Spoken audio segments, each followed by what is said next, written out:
litem sanda zuwalano lolongezelwa amuye nalinena polawira kwa anyamata amuye kule chimwemwezo walom la kufika amuye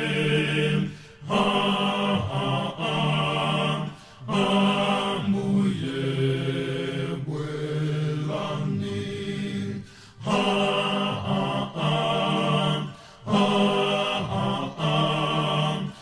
amuye bwelani zikolino chimwemwecho chikudzani Yesu mbuye fumo yatu yakumwamba nedzikono osela pasi kule chimwemwezo walom la kufika amuye amuye bwelani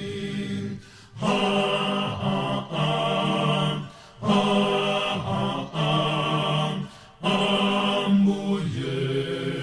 bwelani atakala pampanopo wakuweluza makamu amitundu atayima pamaso pamuyenye Yesu kule chimwemwezo walom la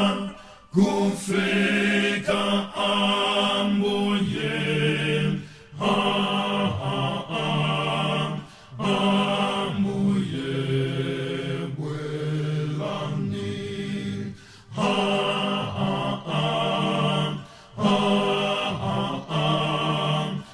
amuye bwelani atanena akudzanja tulama anja lowaninu chikondwelo cha atatenta wizo onse kule chim